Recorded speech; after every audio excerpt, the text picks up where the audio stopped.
네, 주안에 만나 9월 17일 목요일 묵상을 함께 나누도록 하겠습니다. 오늘 말씀은 창세기 46장 28절에서 47장 12절까지 말씀으로요. 축복하는 나그네라고 하는 제목으로 함께 묵상을 나누도록 하겠습니다. 아침 저녁으로 많이 쌀쌀합니다. 이러한 환절기에 더욱 건강 유의하시고요. 옷 입으시는 거라든지 이불 덮고 주무시는 거라든지 모든 것에 있어서 좀 주의를 기울이셔서 정말 건강하시기를, 정말 영육간에 강건하시기를 항상 기도합니다. 오늘 본문은 야곱이 이제 애굽으로 내려와 요셉을 만나는 장면과 함께 바로 앞에 나아가 자신을 소개하는 장면을 그리고 있습니다. 야곱은 고센 땅에 이르게 되고 요셉은 고센으로 가서 그의 아버지를 만나 눈물의 제외를 합니다. 얼마나 좋았겠습니까? 그리고 30절에 나오는 야곱의 고백, 내가 지금까지 살아있고 내가 내 얼굴을 보았으니 지금 죽어도 족하다라고 하는 이 말은 자식을 잃었던 야곱에게 주어진 기쁨이 얼마나 컸는지를 말해주고 있습니다. 요셉은 애굽 사람들이 목축하는 자를 가증히 여기기 때문에 이 야곱의 일가들을 고센 땅에 따로 거주하게 만듭니다. 애굽 사람들은 돼지 치는 것을 가장 싫어했으며 그 외에도 가축 기르는 자를 천하게 여겼습니다. 이러한 야곱의 일가들의 특성은, 목축을 한다라고 하는 특성은 고센이라고 하는 좋은 목초지에 거주할 수 있는 유리한 그런 입지를 차지할 수가 있었습니다. 게다가 이렇게 따로 거주하게 됨으로 인해서 애굽이라고 하는 사회에 동화되지 않고 이들의 거룩을 유지할 수 있는 조건이 또한 만들어지게 되는 것이죠. 요셉은 이렇게 자신의 가족들을 고센 땅에 안착시킨 후에 그의 형제들 중에서 5명을 선발하여 바로에게 인사를 시킵니다. 여기에서 5명만 인사를 시킨 것은 애굽 사람들이 5라고 하는 숫자를 가장 좋아하기 때문에 이것을 고려한 것이다 라고 이렇게 추정을 해요. 그리고 요셉은 그의 아버지 야곱을 바로 앞에 세워 소개합니다. 바로의 앞에 선 야곱에게서 조금은 특이한 행동, 특이한 점이 하나 나오는데요. 그것은 야곱이 바로에게 축복하는 것이에요. 보통 복을 내린다, 축복을 한다라고 하는 것은 높은 자가 낮은 자에게 하는 것이 맞는 것이죠. 그런데 애굽의 시각에서는 목축을 하는 천한 자가, 낯띠 낮은 자가 와서는 애굽의 주인에게 축복을 하는 것입니다. 자, 이러한 야곱의 축복을 두고 단순한 인사를 이렇게 표현한 것이 아니냐라고 하는 학적인 논란도 있습니다만, 전통적인 해석은 이 축복은 창세기 12장 3절에서 하나님께서 아브라함에게 주신 축복권이 족장들에게 계속 이어짐으로 인해 거기에서 오는 하나님의 축복을 전달하는 내용이다라고 하는 것이 타당한 해석입니다.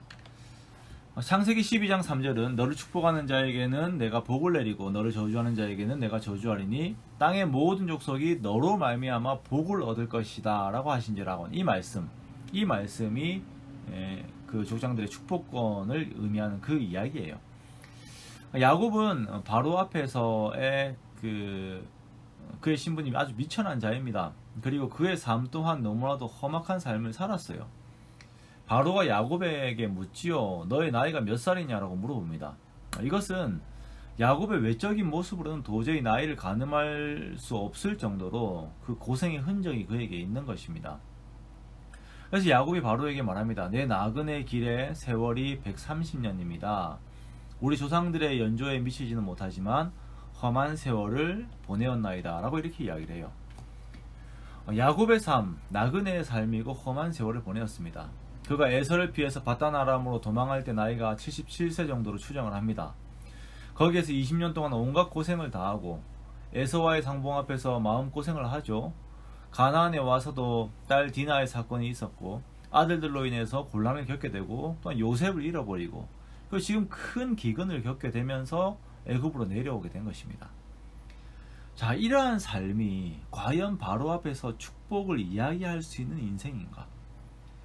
그 모든 권세를 가지고 있는 바로 앞에서 이러한 내가 당신을 축복합니다 라고 이렇게 말할 수 있는 건가요?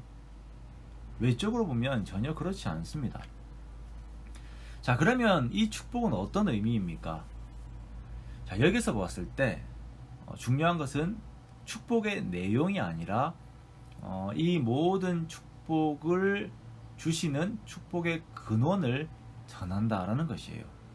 즉 바로 앞에서 하나님을 바로에게 전하는 것입니다. 내 이 험한 인생 속에서 내가 가장 복된 것 하나를 명확하게 확인했는데 그 복이 뭐냐면 바로 나의 하나님입니다. 나의 하나님이 당신에게 복을 주시기를 원하고 나의 하나님이 당신에게 장수를 주시기를 원합니다. 라고 거기에서 하나님을 그에게 전하는 것입니다. 나의 험난한 인생을 이야기하는 것이 아니라 그 험난한 인생 가운데서 얻은 것 몇 개를 이야기하는 것이 아니라 그 험한 인생 속에서 함께 하신 하나님을 전하는 것. 이것이 모든 성도들에게 주신 축복의 권리입니다. 이 야곱의 축복은 7절과 10절에서 두 번 강조가 됩니다. 이것은 중요한 것이라는 것이에요. 바로의 앞에서 축복하는 야곱의 모습을 통해서 우리를 돌아봅니다. 먼저는 나에게 있어서 가장 큰 복은 무엇입니까? 복이 있어야 전달을 하죠. 우리의 복은 바로 우리 하나님이십니다. 어쩌면 내가 다른 사람들을 축복하지 못하고 있는 것이 내가 하나님이 아닌 다른 요소들을 복이라고 생각하기에 물질이, 자녀가 잘 되는 것, 나의 건강이 복이라고 생각을 하고 있기에 그것이 없으면 복이 없는 자인 것처럼 위축되어서 이 복을 전달하고 있지 못한 것은 아닌지 다시 생각해 봅니다. 우리 역시 험한 인생을 살아왔고 또한 그러한 험한 현재 가운데 살아오고 있습니다만 하나님께서 여전히 우리와 함께 하시고 나의 복이 되시고 그 속성으로 내 영혼에 만족을 주시는 분이십니다. 하나님께서 나의 복이 되심에 감사하고 그것을 깊이 묵상하고 그리고 그 속에서 만족을 누리는 우리가 되기 원합니다. 코로나로 인해서 세상이 어두워요. 이 어두움에서 복을 전하는 우리가 됩시다. 하나님을 전합시다. 나의 하나님, 내 험한 인생에 함께 하셨던 하나님을 전하고 그 하나님으로 인한 축복을 또한 함께 전하는 우리가 됩시다. 사람들은 하나님을 가리우려고 합니다. 교회의 가치를 바닥으로 내리려고 합니다만 그렇다고 하나님의 가치가 교회의 가치가 훼손되지는 않습니다. 하나님께서는 이 땅을 축복하기 위해서 교회를 세우셨고 교회를 말미암은 축복의 역사는 계속 진행됩니다. 그것을 위해서 우리를 세우셨음을 항상 기억하고 하나님 안에 있으면서 복을 전하는 우리가 됩시다. 모든 것이 결핍되어 있는 현재 세대에 하나님의 축복을 전하는 그러한 만족을 전달하는 여러분 되시기를 주님의 이름으로 축원합니다.